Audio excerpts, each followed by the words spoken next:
सरकार किसानों के साथ कर रही छलावा। रामजीलाल सुमन किसान फसल बीमा योजना पर उठाई सवाल। वर्ष 2024-25 में आवंटित 15,864 करोड़ रुपए के सापेक्ष इस वर्ष 12,242 करोड़ रुपए ही किए आवंटित। किसानों की आय दोगुनी करने का दावा हवा हवाई। कृषि बजट में 2.5% की हुई कटौती। देश के 721 कृषि विज्ञान केंद्रों में हो रही शोध।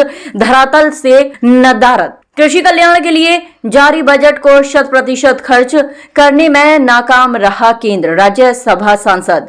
आवारा पशुओं के प्रति भी गंभीर नहीं सरकार। आए दिन हो रही मौत। प्रतिदिन के पशु चारे के लिए 30 से बढ़ाकर 50 रुपए करने से भी नहीं भरेगा पेट।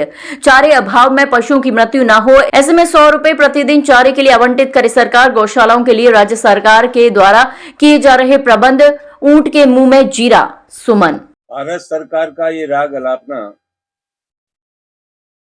कि हम किसानों की आमदनी दूनी कर रहे हैं, इसका सत्ता से कोई रिश्ता नहीं है। प्रधानमंत्री की बहुत ही महत्वाकांक्षी योजना प्रधानमंत्री फसल बीमा योजना का बजट इस बार 23% कम हुआ है। आप लोग जानते हैं कि एक दौर था जब एक किसान फसल बीमा लागू नहीं था, 2016 में लागू हुआ तो किसान की फसल बर्बाद हो जाती थी और उस पर सरकार ने यह कहना शुरू कर दिया कि किसानों की हम फसल का बीमा कर रहे हैं, लेकिन उस मामले में सरकार गंभीर नहीं है। और स्थिति यह है, एक ओर जहां किसानों को फसलों का बीमा नहीं मिल रहा है, वहीं इस बार कृषि का जो बजट है उसमें 2.5% की कमी की गई। सबसे महत्वपूर्ण बात यह है कि कृषि के लिए कितना बजट आवंटित हुआ एक अलग सवाल है। उससे महत्वपूर्ण सवाल यह है कि कृषि के लिए जो है ना आवंटित हुआ था उसका कितना खर्चा हमने किया। पिछले 5 वर्षों में 2021 और 22 से लेकर के अब तक 67,000 करोड़ रुपया तो खेती बाड़ी पे खर्च ही नहीं हुआ।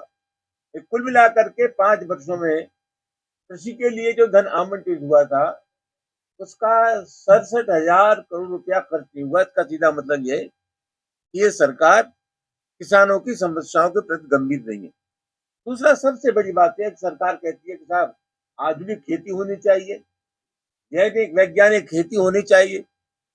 हमारे देश में 721 कृषि विज्ञान केंद्र हैं, लेकिन अफसोस की बात यह है कि कृषि के क्षेत्र में जो शोध हो रहे हैं वो शोध सिर्फ प्रयोगशालाओं तक सीमित है।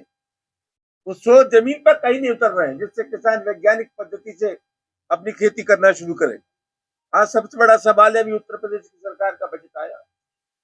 पहले जो आवारा पशु थे, जो गौशाला में बंद किए कर दिए जाते थे, उनके लिए 30 रुपया प्रति पशु चारे के लिए आता था। अब वो राशि बढ़ाकर कर दिए 50 रुपया। मैं पूछना चाहता हूं सरकार से, किस गलतफहमी के शिकार है? 50 रुपया प्रति पशु के हिसाब से किस पशु का पेट भरा जा सकता है? तो ही बातें हैं। अगर आवारा पशु हैं तो किसान की फसल को बर्बाद करेंगे, अगर गौशाला में आप भेजेंगे तो चारे का भाव में मरेंगे। और सबसे महत्वपूर्ण बात यह है कि किसान की फसल जो आवारा पशुओं द्वारा बर्बाद की जाती है उसके लिए कोई मुआवजे का प्रावधान नहीं है, वो फसल बीमा योजना के तहत नहीं आता। ये मामला बहुत गंभीर है और मैं निश्चित रूप से कह सकता हूं कि किसानों के साथ छलावा है। किसानों के प्रति सरकार बिल्कुल गंभीर नहीं है और सरकार का निरंतर राग अलापना कि हम किसानों की आमदनी दूरी कर रहे हैं, इस सत्यता से बिल्कुल परे है।